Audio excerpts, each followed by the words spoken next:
This is Gender, Chapter 9, Part 2. So starting with slide 6, look at the concept of gender identity. Now, this is a concept that's been around for a very long time. It's only fairly recently that the mainstream has actually started to talk about this concept.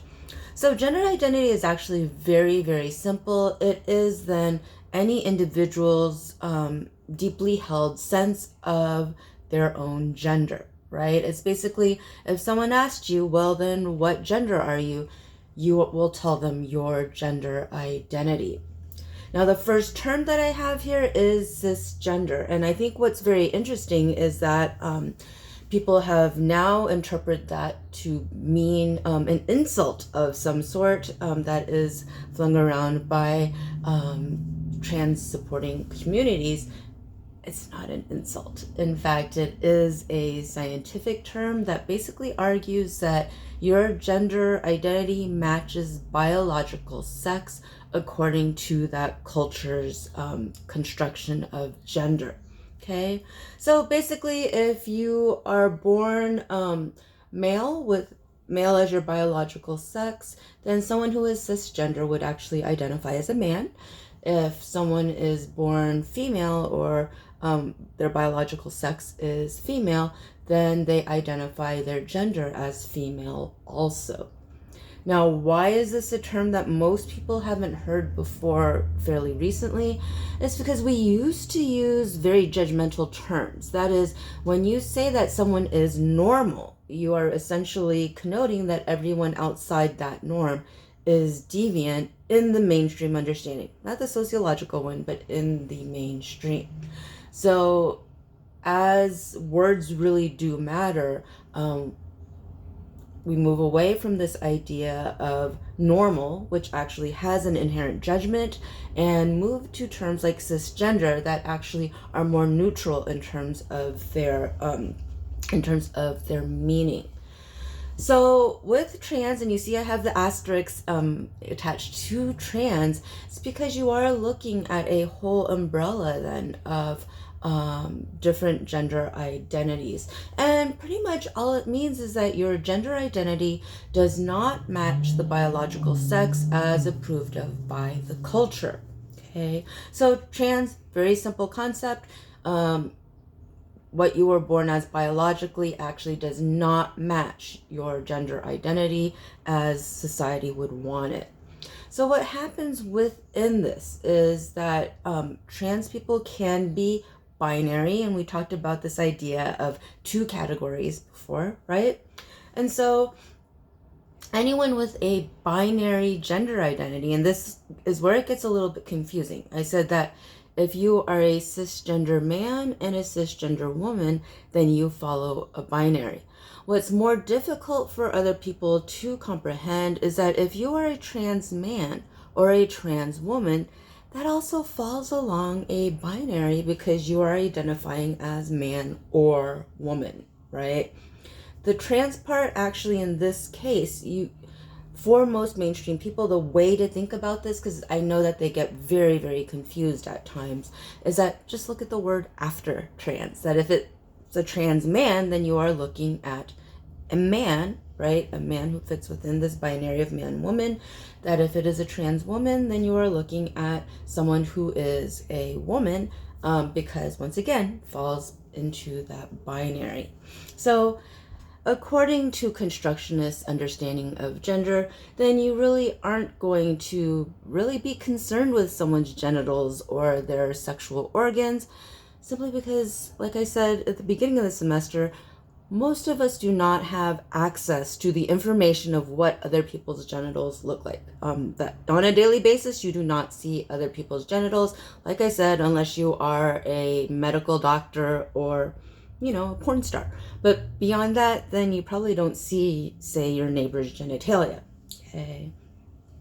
So along with that, the fourth term is gender non-conforming. Okay, so the first one that I list here is non-binary, which is also referred to as NB, right? Which can be spelled out NB or NB, like you see on this slide. And in this case, you're looking at people who don't actually identify as either male or female, right? So non-binary, basically saying I am either outside that or somewhere in between, but I'm not either or. The other terms that I bring up are gender queer, gender fluid, agender, right? That in these cases, basically connoting then once again a non-binary identity. That people who are gender queer basically say like I'm not one or the other. That when someone says that they are agender, it means without gender. So essentially to them, gender should not be a concept that applies to them at all. There are also the terms transmasculine and transfeminine. In many of those cases, basically arguing, well, I'm non-binary, but I actually lean towards masculine or feminine. So another form of terminology that I am actually introducing you guys to, and some of you already know all of this probably better than I do, because it is very tough for academics to actually keep up with how quickly it changes as a social movement, especially now that you have things like Reddit, right, where you are looking at terminology changing quickly. And that is AFAB and AMAB, right? So this idea of being assigned female at birth and assigned male at birth. Basically acknowledging the fact that just knowing someone's genitals doesn't actually determine their gender identity, that once again, it is this idea that language matters, that words count. So rather than saying, well, I was born a woman or born female, you say, well, I had other people interpret that my gender identity was male or female at birth. Okay. So I'm constantly being asked, well, then what is the right terminology? And like I said before, it's not set in stone. I think a lot of times people want a quick glossary to glance at. Language and concepts are constantly evolving, right? Constantly evolving, that the way we think of things constantly mutating, and some of the terminology that was completely acceptable and promoted about 2 years ago is already defunct and basically not used anymore. Because gender identity is so idiosyncratic, it really depends on who you are talking to. And it goes back to this idea that when you are interacting with someone, you don't want to make assumptions about who they are until you actually know. So that is all gender identity, how, you identify as in terms of your gender. In slide 7, I actually write about gender expression. Now, what happens with identity and expression is that your identity is yours. No one can take that away from you because you actually said it and you actually own that. Gender expression then is basically how you perform gender. So gender expression, like I said, external manifestation of gender, which includes clothing, grooming, behavior, body language, gestures, and names. Okay, so in this case, you are looking at, well, then how do you actually perform and express your gender?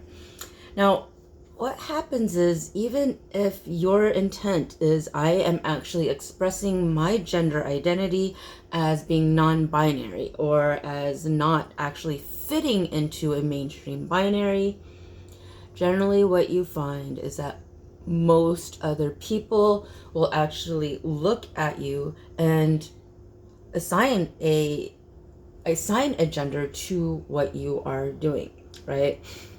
So for example, most people in terms of my gender expression would think, well, she is fairly feminine. I have very long hair. I generally have makeup. I obviously have jewelry on at any given time.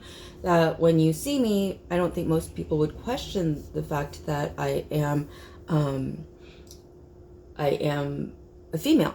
But on other cases, people have actually said that a lot of my traits are very masculine.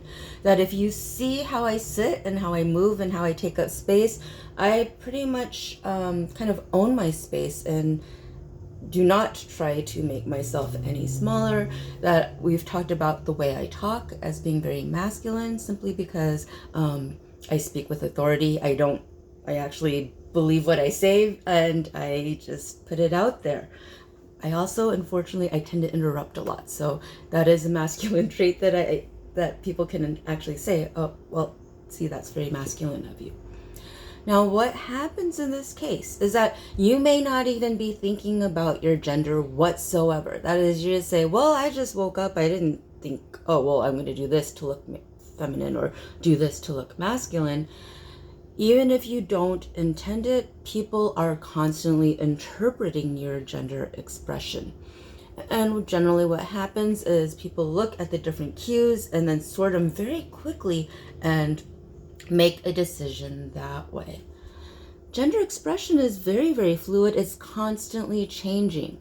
That, just to regale you of tales of Texas in the 80s, you, as a female, if you wore a dress, you actually had to wear pantyhose at the time in order to go to church, which sounds antiquated. In fact, my daughter saw pantyhose sometime last year, and mind, she's 17, and she didn't know what it was. She's like, what are these weird tights? And I had to explain that they were pantyhose, and she's like, ew. It's constantly changing. That is, I think now most women would not consider, okay, I need to put pantyhose on before I actually wear a dress.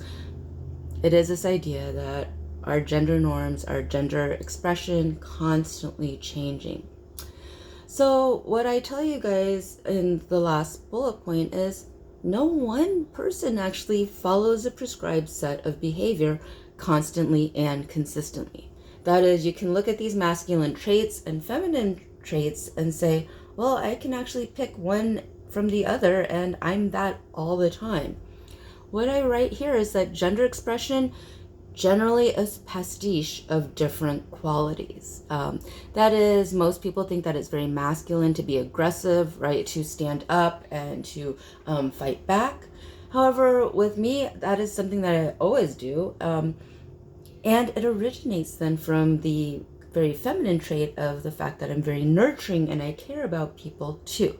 So you are looking at these traits. They're both held in someone who identifies as female, right, as cisgender.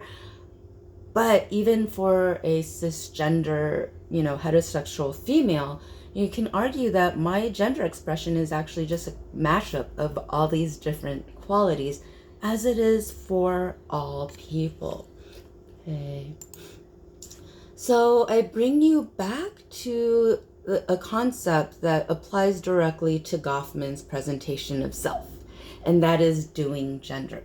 I actually mentioned it in I actually used gender as an explanation for performance of self, and you guys remember my physical demonstration, right, where I show how men tend to sit versus how women sit, etc., etc.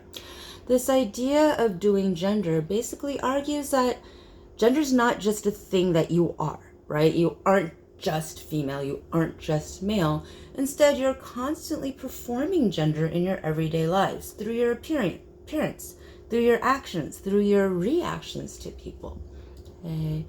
That even when you aren't consciously performing gender, people are going to make this assessment as to whether you're doing it right or doing it wrong. That we are constantly giving off these cues, even if we aren't thinking about it, because in a lot of cases you can't control other people's interpretation of what you do. You can actually say, this is my identity, this is how I actually express it, but you don't control how other people see it. Okay? Gender performances do not have to follow a binary. That is, you could say, well, I am a gender, my performance does not actually fit masculine or feminine. It is kind of a combination of all sorts of traits that I don't even separate into masculine or feminine. Okay. So slide 9, this is where I usually get students to help me with this in terms of feminine and masculine gendered traits. That when you talk about gendered traits, you aren't talking about physicality. I think a lot of people in class, the first thing they mention is, well, men have beards, right? Men are taller, men have deeper voices. That's actually not gender right there. That is biology, because you know what? If we could actually control our height, I would be a lot taller than I am. Instead, we look at these things that go into gendered performances and the assumptions that are made of masculine and feminine. So when you look at feminine, I think one of the very first trait that people attribute to women is that they're nurturing. Right? They know how to take care of other people. They know how to take care of babies, right? I think the assumption is for a lot of people that, well, if you hand a female a baby, she's going to instantly know what to do with them, which is patently not true, because I think anyone who encounters a newborn for the very first time is terrified because they have this little tiny human being that they're responsible for. But women then, known as nurturing, as more empathetic, that men then actually, and always the first thing that comes up is this idea of domination and aggression, right? That for females, you have this idea that, and we've talked about it in class, this whole idea that women are emotional. And generally when people say that, then they go, well, and men are not emotional. Well, you think about how we've constructed that in itself is already kind of sexist, right? Because what happens is women have the emotion of being sad and crying. And when people say emotional, they actually mean crying, right? Men, on the other hand, experience a lot of emotion even though they don't cry. That is, anger is an emotion. And so when you think about it, you can't really say, well, women are emotional and men don't have any emotions. It's more that women will cry and men tend to just get angry instead because they have been trained and socialized that way. When you think about the function of it though, physically when you cry, you are actually releasing hormones that allow your body to calm down, to actually be at more peace. I actually explain it as it's a physical release valve. Men, on the other hand, don't cry. They've been taught to suppress it. So what you generally see is that men have a tendency to punch inanimate objects when they get angry. Now, you can ask, well, what's the function? Would you rather cry or break your fist because you tried to punch a hole in the drywall? Once again, it is how you frame and construct the issue. The last thing I'm going to talk about in terms of gender traits are the activities that we attribute to being feminine or masculine. So in class, I usually ask people, what does a woman do if she has some extra time, some extra money, and she wants to treat herself and have fun? And generally the answer is immediately, get her hair done, get her nails done, go shopping. Always those three, right? It immediately pops into your mind. And if you look at media, if you look at how things are geared towards women, there is this real push to maintain appearance. None of it's relaxing. Actually, getting your nails done actually hurts. You can say putting that much maintenance, and during this social isolation, I hear a lot of women saying, oh, I miss having my brows done. Getting your brows done is fairly painful. If you think about it, you are spreading hot wax on your face and ripping hair out by its roots. It's not pleasurable, right? But it has been constructed as a very feminine activity, simply because all women then have to adhere to a beauty standard and are judged on their looks regardless of their position in life. On the other hand, when it comes to masculine gendered traits, you have the trifecta. What do men like? What do they do when they hang out? Well, it is sports, video gaming, and the third one is drinking. Okay. What happens with these three activities, what draws them and binds them together, is the idea of competition. So what happens in this case is it's easy to see how sports are competition. Even sports fandom is competition. It's easy to see how gaming is competition because that's essentially what it is. However, drinking then for men actually become a form of competition.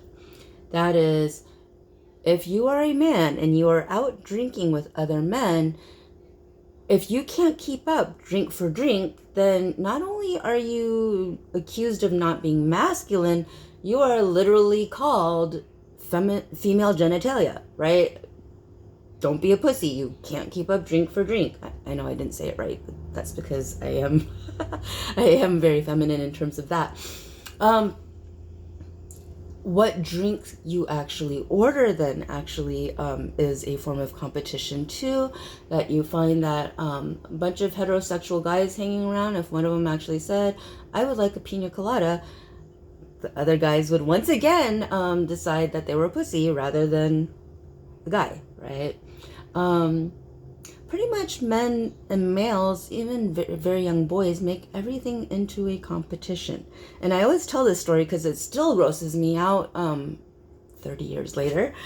My freshman year at the dorms, I was in the dining hall and members of the football team came into the dining hall, and they never came into the dining hall because why would you be in a freshman dining hall? They all walked in and the entire dining hall got really quiet to watch them and say, well, what are these football players doing? They walked up to the salad bar. Each one of the men picked up one of the containers of salad dressing, and they proceeded to have a contest as to who could chug the most salad dressing within a period of time. It was gross. Like, it was, I still remember it because I was like, I gotta leave because this is really, really gross. But it does speak that anything becomes a competition. So that also then plays out when we look at the institutions that are going on right now. When you look at this idea of competition being a masculine trait, we can actually see this going on then between the governor of our state and the president of the United States, that our governor will be in a press conference and the president actually tweets then insulting things about the governor, that you are looking at this very masculine tendency then to compete with each other and to win. Okay, so that's slide 9. You guys can probably add your traits to that. It's a lot more interesting if the entire class does it than if, you know, your professor actually stands here and tells you them instead. So on slide 10, this is something that we do in class, and I break up people into smaller groups and they actually talk about it, and I ask these questions. The first one is very easy to answer. What is your gender identity? Most of us have an understanding of what gender we identify as. Second one, then, what are some key elements in your gender expression? Basically, what about you then actually allows people to interpret who you are kind of right away? What are some, and this is to make you conscious, what are some of the ways that you do gender in everyday life? It's going to look a little different for everyone. Not everyone's going to have the same list. So I kind of challenge you guys, really think about this. What are some of the ways that you actually do gender while you go about your everyday life? And the last one is, once again, something to make you think. How do you think your gender expression is interpreted by the people around you? That is, I find that a lot of people are surprised at my gender expression because you're looking at a conflation of race and class when it comes to people interpreting me, that they can't divorce the Asian American, right, from the female part. It is actually put together. What does that do? Well, there are stereotypes about Asian American women as, you know, being submissive, of not talking very much, of backing down very easily, of, you know, following whatever directions are given to them. I know that for a lot of people, they are taken aback when they actually encounter me because I don't fit any of those stereotypes. So think about it on your end. What are some of the things that you do that actually express your gender on an everyday basis? And how do you think other people interpret that?